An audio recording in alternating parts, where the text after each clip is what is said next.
Welcome to Litsil Indonesia. Argumen yang agak seriusnya, saya nggak menemukan realitas apa yang mereka sebutkan ini. Pertama, biaya mahal. Di mana mahalnya? Kalau kita merujuk, Di mana mahalnya? makanya kalau kita merujuk ke biaya peserta dulu, jangan masuk kita ke biaya yang berkaitan Operasional. dengan penyelenggara ya. Ya. Tadi Mbak Lulu mengatakan 1,8 miliar. Mungkin Gerindra mengatakan berapa? Ini mengatakan berapa? Yang sudah bisa kita pastikan adalah berapa sih biaya orang di dalam pelaksanaan pilkada ini adalah apa yang mereka laporkan ke KPU kan.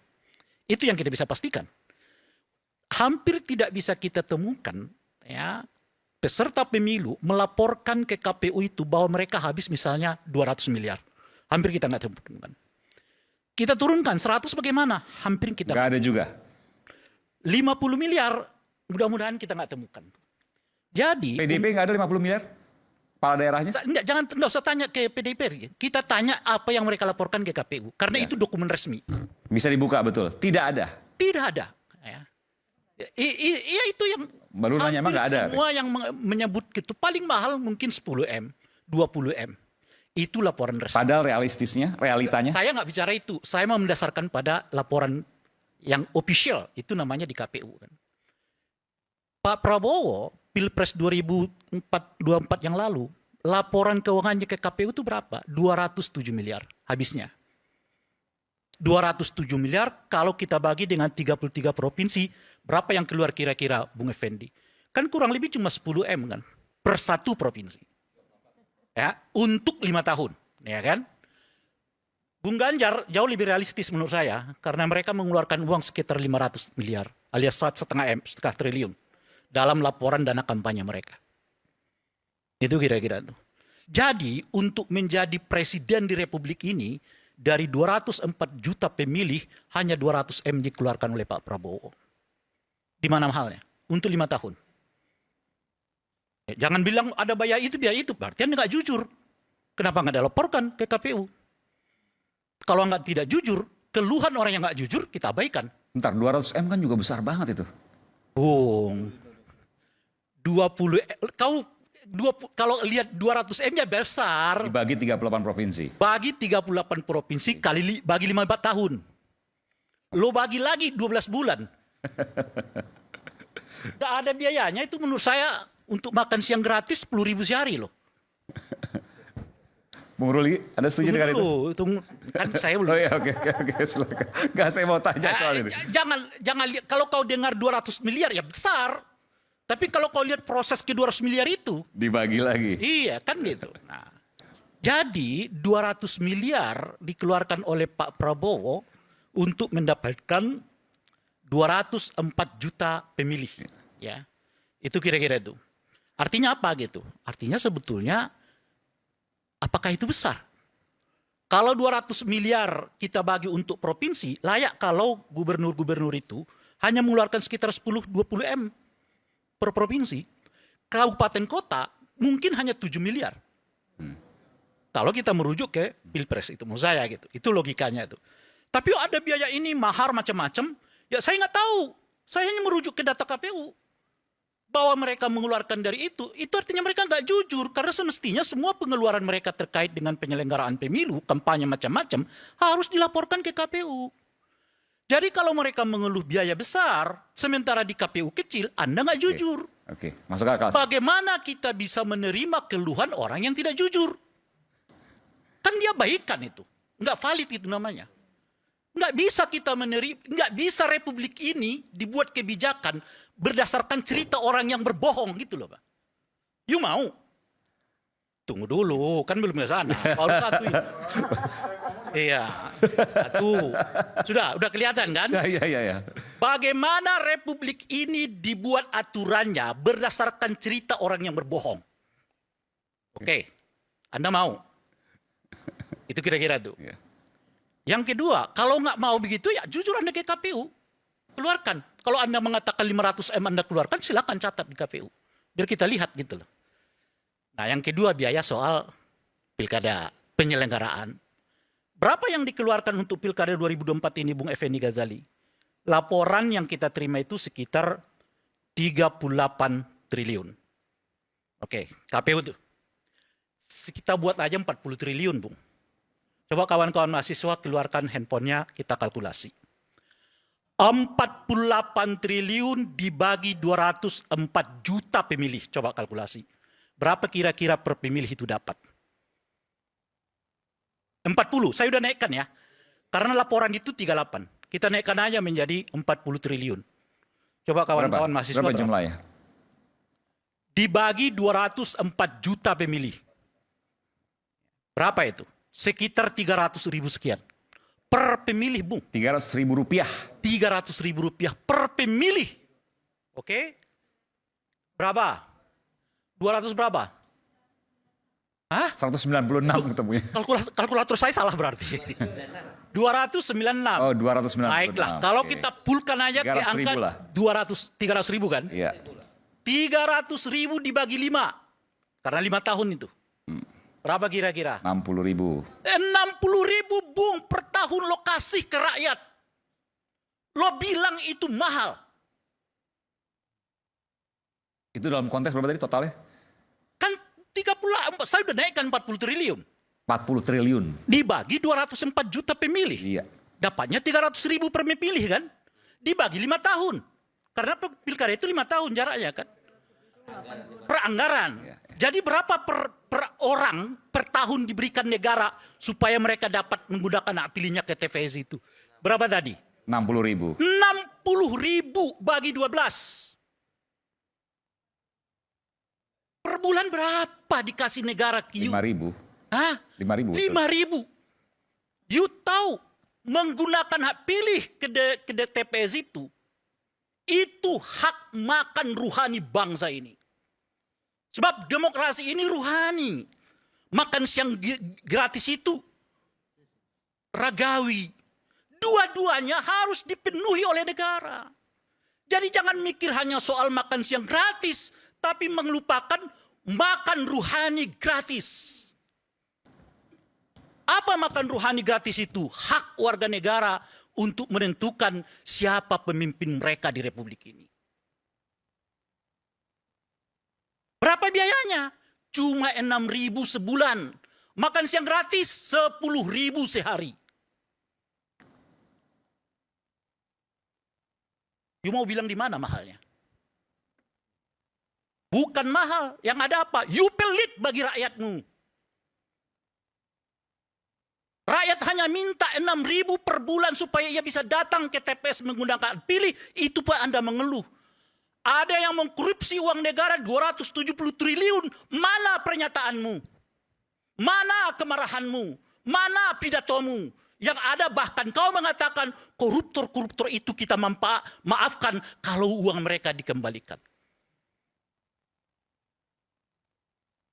270 triliun kalau kita bagi dengan 40 triliun, Bung, itu artinya 4 kali pilkada kita bisa buat. Alias 20 tahun. Ada yang mengeluh nggak? Nggak ada. Ada pidato nggak? Nggak ada. Ada ketua partai nggak yang maki-maki? Nggak ada. Tiba-tiba sekarang diputuskan hukumannya di bawah tuntutan jaksa. Ada nggak pidato presiden yang mengatakan saya geram kok tiba-tiba orang sudah ya mengambil uang negara 270 triliun tapi masih dihukum dengan hukuman di bawah tuntutan jaksa? Nggak ada pidatonya. Ini maksudnya Harvey Muiz ya? Pak tadi Saya nggak ada yang tahu. salah. Pertama dari Pak Prabowo dulu ya.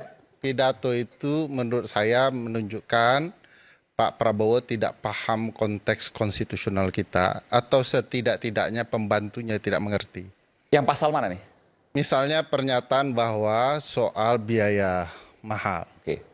Yang buat biaya mahal itu apakah pemilih sehingga pemilih yang dihukum supaya haknya ditarik begitu ya. Atau yang membuat biaya mahal itu adalah peserta dan penyelenggara. Coba disimak satu-satu. Peserta punya ambisi luar biasa untuk membeli seluruh perahu sehingga ada 37-an daerah yang calon tunggal. Apakah beli seluruh perahu itu murah? Itu mahal. Lalu kemudian karena mereka mengeluarkan ongkos mahar untuk bisa menjadi calon tunggal yang dihukum rakyat. Cabut hak pilihnya. Adil enggak itu? Kedua, teman-teman itu berpikir money politik itu harus dilakukan. Kecuali Mbak Lulu ya, saya kenal beliau gitu ya. Mereka berpikir begini, kalau lawan menggunakan money politik, kenapa kita tidak gunakan?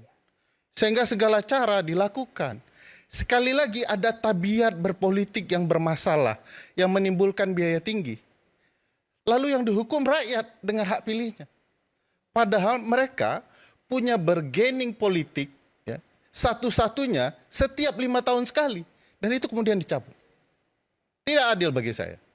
Kedua, Pak Prabowo menganalisa dengan bermasalah. Satu, bukan karena referensinya Pak Bahlil ya.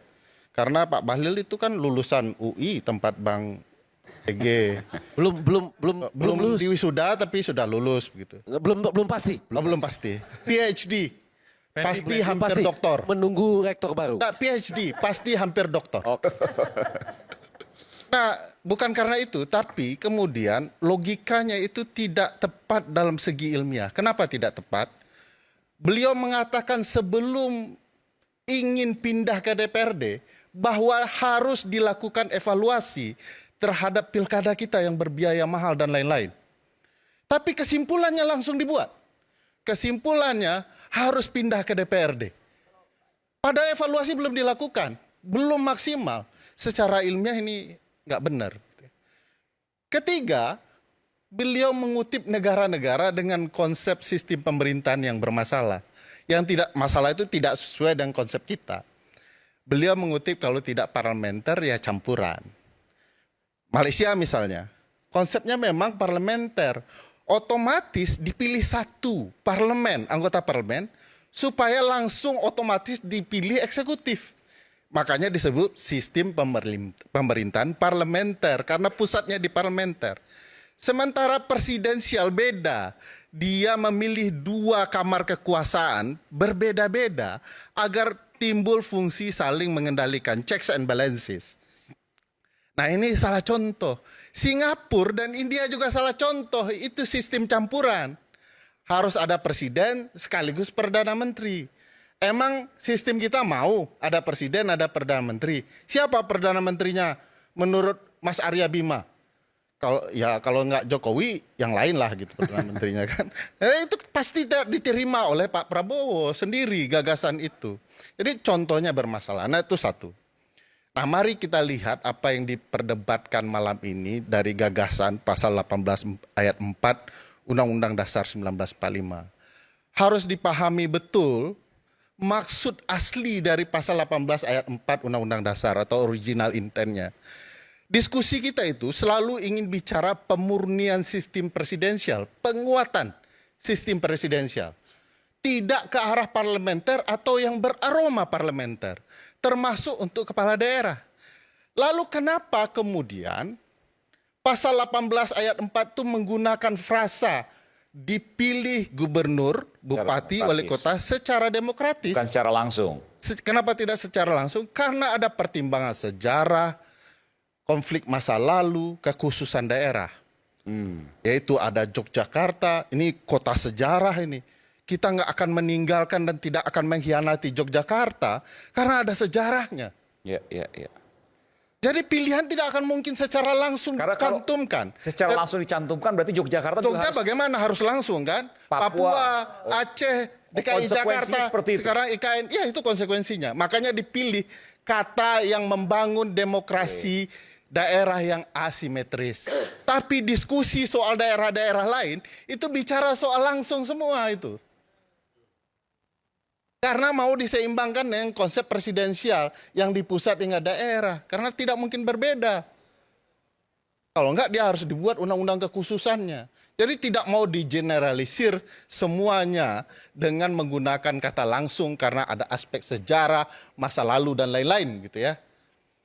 Tapi Mahkamah Konstitusi, ini berbeda Mahkamah Konstitusi dengan Ruliandi ya. Mahkamah Konstitusi mengatakan pilkada adalah pemilu. Apa konsekuensinya? Digunakan azas pemilu berlaku pasal 22E Undang-Undang Dasar 1945. Azasnya langsung, umum, bebas, rahasia, jujur, adil, dilakukan 5 tahun sekali. Kenapa Pak Jokowi nggak bisa 3 periode, ini juga alasannya. Azas pemilu. Langsung. Karena pemilu kada di luar kekhususan tadi harus dilangsungkan secara langsung menurut Mahkamah Konstitusi. Jadi menurut saya kita harus paham sejarahnya, normanya, ketentuan pasal-pasalnya, kenapa kemudian dipilih. Nah, ini perlu juga dipahami apa yang kemudian yang selalu ada di kepala teman-teman partai politik ini. Bukan teman-teman partai politik tidak mengetahui apa solusinya. Problematikanya selalu di demokrasi internal partai politik. Proses kandidasi yang juga mahal, belum maju itu juga harus bayar begitu ya, di partai-partai tertentu ya. Dan ini fakta dan kenyataan. Pak Prabowo juga mengakui itu. Nah, bagi saya solusi Pak Prabowo itu mungkin kepada Pak Prabowo yang paling sederhana adalah mungkin Pak Prabowo harus pelajari dulu konsepnya baru pidato. Ini terlalu banyak pidato, banyak kontroversi yang sebenarnya Pak Prabowo belum mendalami dan memahami apa yang terjadi. Kita harus lihat ya bahwa di dalam rumusan pilkada kita yang kemarin dilakukan 545 itu, yang bermasalah itu belum kita perbaiki. Tetapi kita malah mencari-cari masalah, sesuatu yang tidak masalah. Apa salahnya rakyat memilih? Gitu ya.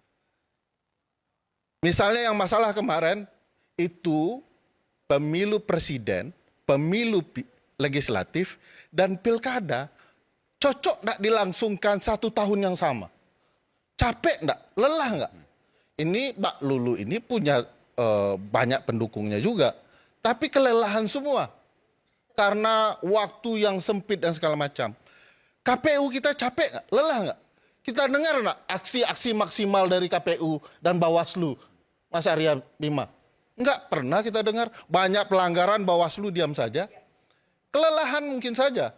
Belum lagi kalau mau bicara biaya tinggi, Bang Aiman boleh cek nih valid gitu ya. Teman-teman penyelenggara itu menjelang dan menuju pilkada, rapat hampir tiap minggu di hotel-hotel, mendatangkan seluruh penyelenggara daerah ke Jakarta. Mahal nggak itu? Mubazir nggak itu? Mubazir. Kita ada sistem namanya Sirekap. Di Pilpres kemarin salah, diperbaiki. Sudah mulai baik itu. Tetapi tidak ditampilkan. Uang habis, tapi kemudian keterbukaan hilang. Jadi bagi saya, yang rugi tidak efisien itu sudah diketahui. Cuman kan ini simpulannya, belok di tengah jalan itu kayak kita bawa mobil, di depan ada orang bawa motor gitu ya. Dia kasih sen ke kiri, beloknya ke kanan gitu ya. Dan itu yang dilakukan oleh Presiden Prabowo. Nah bagi saya sebenarnya terus terang sajalah kita dengan konsep demokrasi kita, banyak yang perlu diperbaiki. Artinya harus dievaluasi dulu, baru Evaluasi diputuskan. harus